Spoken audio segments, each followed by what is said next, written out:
All right, this is The Earth and Its Peoples by Richard Bulliet. Got chapter 26, section 2, India under British rule. So let's just kind of quickly review when it comes to India. The last point that we left off with India was the Mughal Empire. This was an empire which ruled most of northern India and had ruled as an Islamic empire over a majority Hindu population. At the same time, even though the Mughal Empire controlled northern India, more of the interior of India, that European traders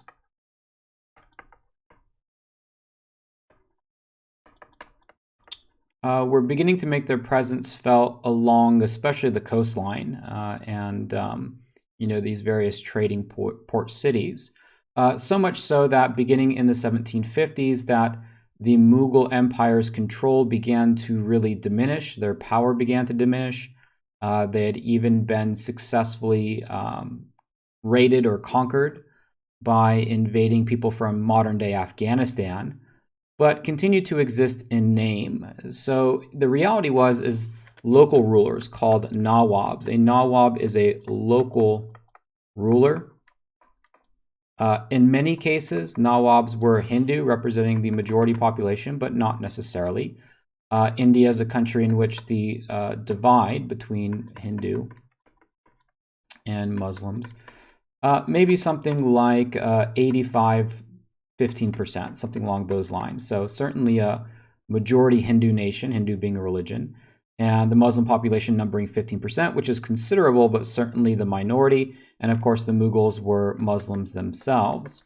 The Nawabs were local rulers, and for all practical purposes, really by at least the year 1800, I would say, the Nawabs probably had more authority. However, in the years between 1750 and 1914, it's really this group of European traders that begin to exercise control, namely Great Britain, and their ability to oust the other imperial powers. The British kicked France out of India during the 7 Years' War. The British took over supremacy of the seas from the Dutch beginning around the 1700s or 1800s. So it's mainly the British who begin to exercise much more control in India. And one way that they do that is by employing soldiers to fight on their behalf. A sepoy is an Indian soldier, so we'd say an ethnically Indian. All right, so this is somebody from India, soldier, who fights, in this case,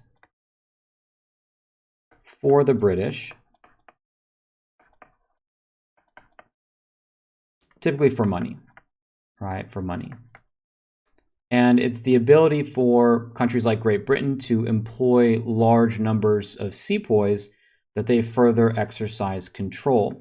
The main culprit for increasing Great Britain's influence in India is from the British East India Company. Recall that this is a joint stock company. Essentially, it's a corporation, and it was given a monopoly by Great Britain to essentially do business as they please, free from any internal competition from other British companies. And this period, especially following the retreat of Mughal control and the ascendancy of Great Britain, especially after the 7 Years' War, right? The British won that around the 1750s was when it was fought. 1763, I think, is when it officially ended.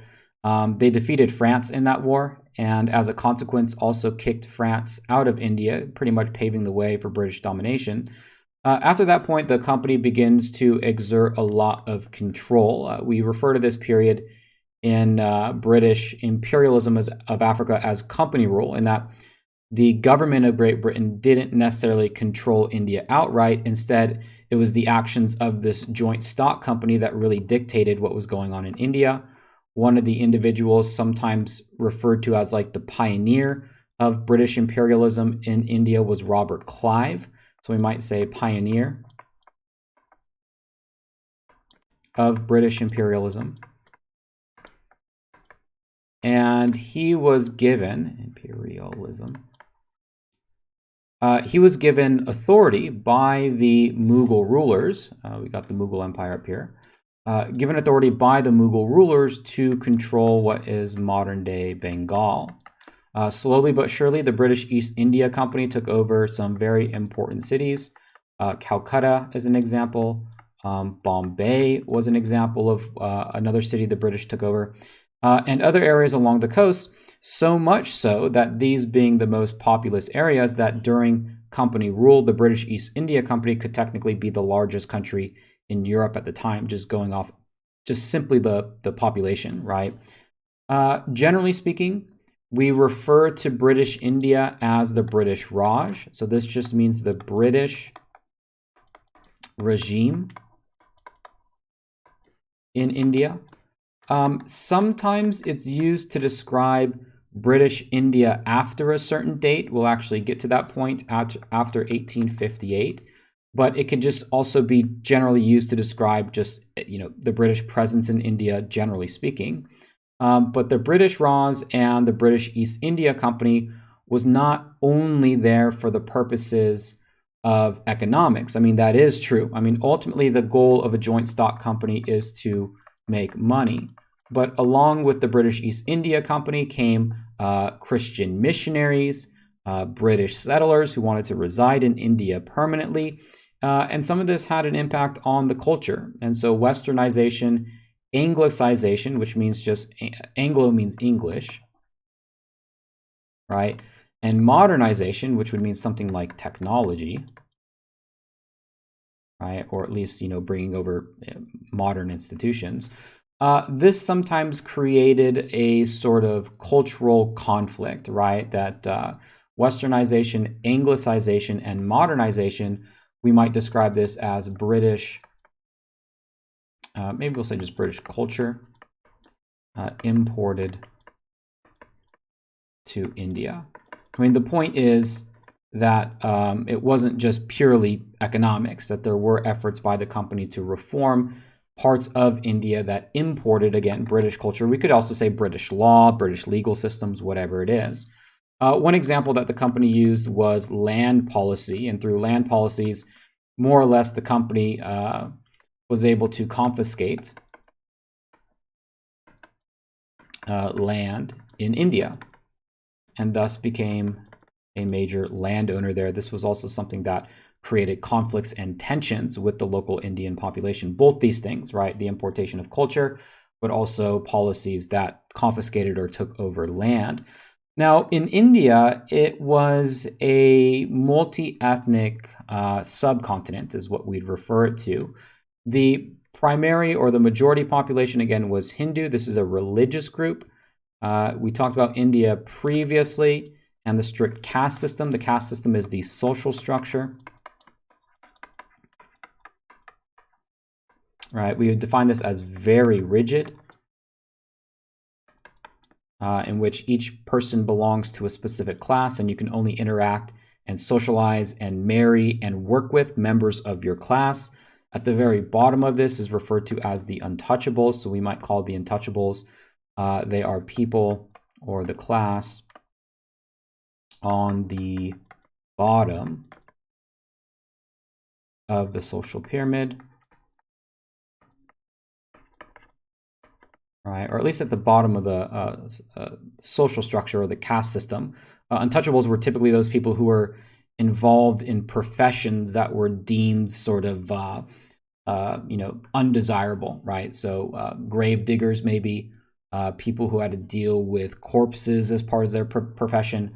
I don't know, maybe like trash collectors. I'm not exactly sure on that one, but generally the lowest part of the social order and generally shunned by most of the population. There was also a very large Muslim population, which included not only the Mughals, but also could be local rulers. And one thing that the British did with, with precision was to target groups who were religious minorities.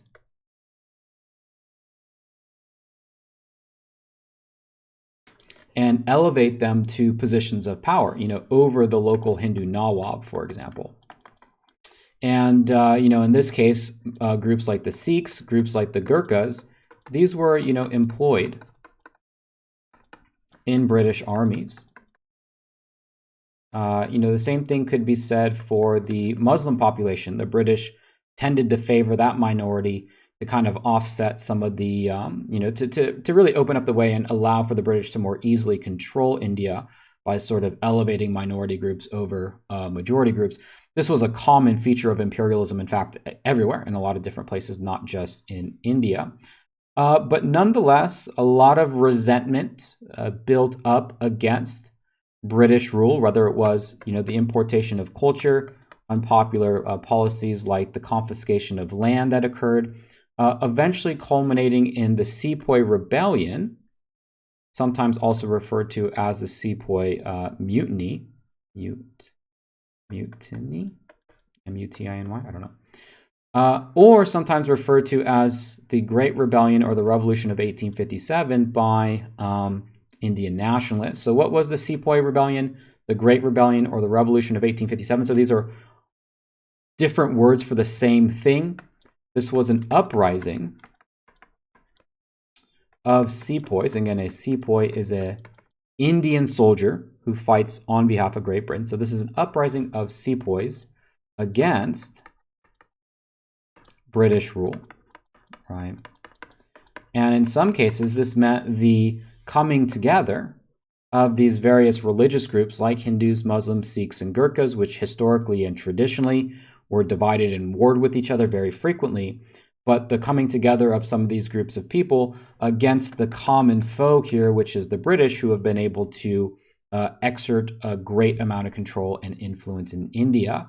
Part of it was inspired, of course, what we talked about earlier, some of the tension built up with things like law and culture, the confiscation of land, the economic exploitation, the undermining of the Indian cloth industry or textile industry. The British more or less turned India into a raw producing cotton economic system where it could be sent to British factories and then turned into manufactured product. But some of it was also religious. So in fact, the spark to the Sepoy Rebellion had to do with ammunition cartridges. So we might call this the spark, the rebellion. And there were new rifles or updated rifles, and the ammunition cartridge was wrapped in paper, which required soldiers to bite the paper open and either, I think, pour in the gunpowder. I think there was gunpowder in it, and then you put the bullet in, and then you shoot it. And a rumor was spreading that it was lined with pig and cow fat, and this was something that agitated religious groups like Hindus, in which the cow is sacred.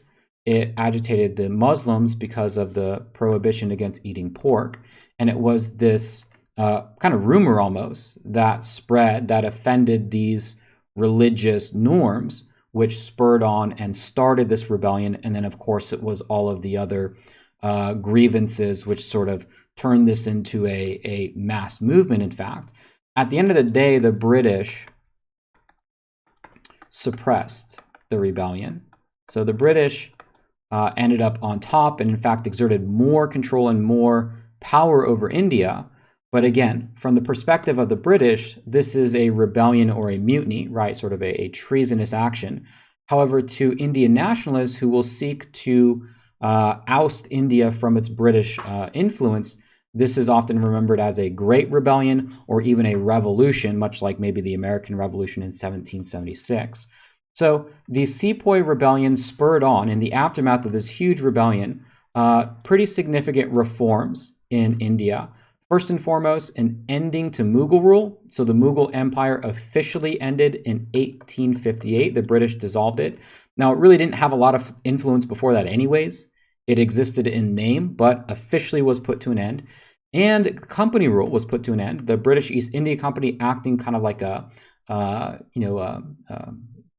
cowboy, you could say in India, kind of putting policies here and there. That was officially put to an end. And instead, the British turned towards direct rule. And sometimes this term British Raj simply refers to India after 1858, although it could be meant to just mean the whole British regime in general. But direct rule meant, things like, changes to the legal system, administrators. This was not simply just a company looking to make money, but rather a much more organized and set up system. So more direct in the way that the British ruled it. So, for example, new laws were passed. And those laws included equal protection under the law in India and freedom of religion, which of course was controversial at the time. The British set up viceroys. These were local rulers in India. As an indication of the British direct rule, the Queen of England assumed the title Empress of India. So this was a title taken by the Queen of England. All right, so now the British essentially are saying we control India outright, and still continued to use some of the same practices, but because now in India there was a large British population, or sorry, not a large British population, a small British population, right? The British population in India might have been 2%, and this was ruling over a population of maybe Hindus that could be 80%, of Muslims that could be, in this case, maybe 15%, and other religious minorities 3%, if that adds up to 100, I don't know. But the question was, well, how does this small, tiny British population maintain control over such a huge population in India? And some of the ways that they did that included durbars. Durbars are huge, we'll just call it a parade or celebration, where wealth is demonstrated.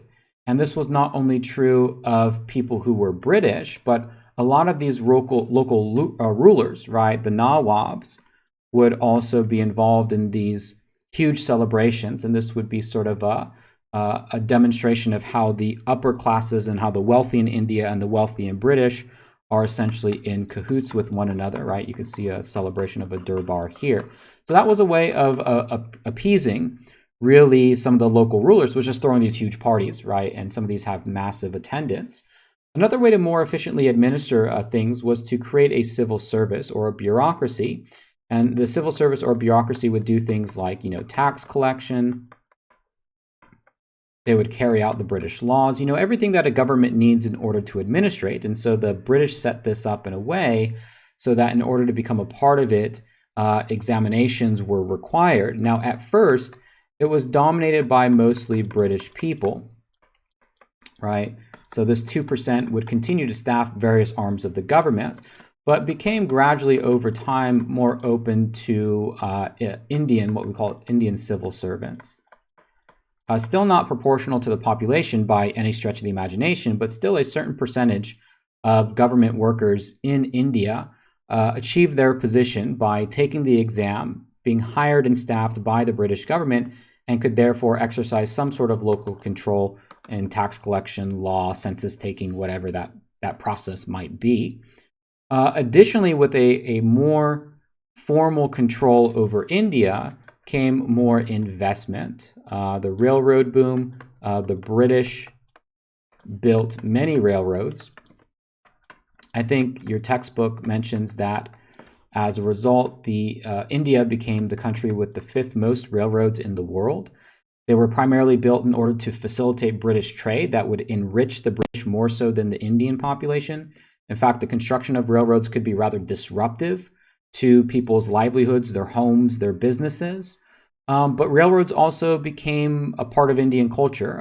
Using the railroads and the trains became a big part of what it meant to live in India, especially the urban parts at the particular time. This greater exercise of British control led to stronger cries for nationalism. Again, nationalism is to be proud of one's country. And many of the early Indian nationalists promoted this idea of pan-Indian nationalism, and that is the idea that all people of India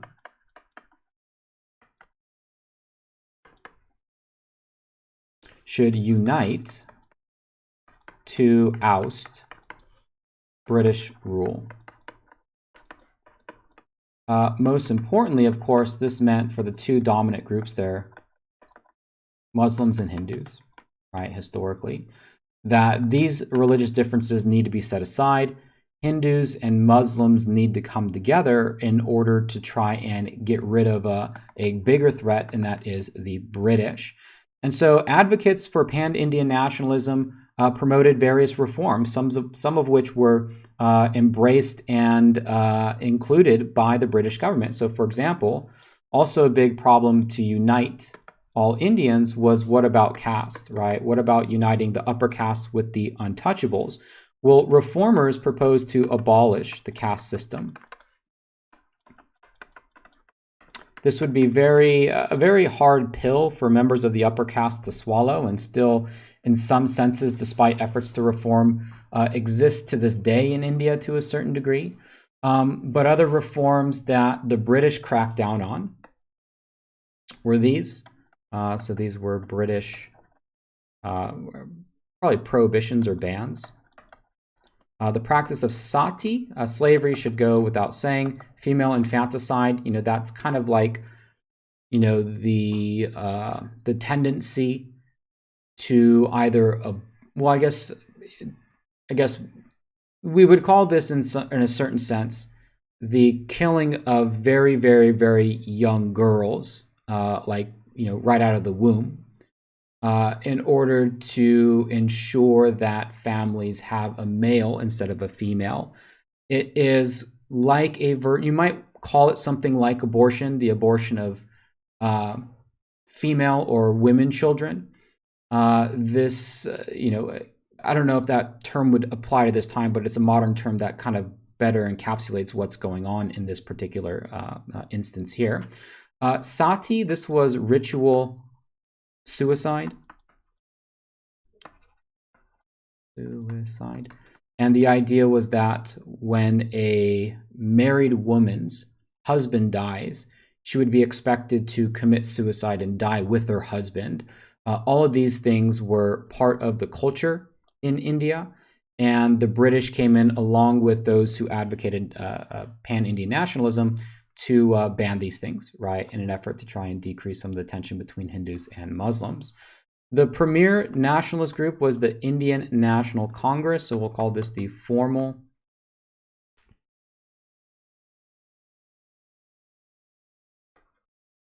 pan-Indian nationalist group.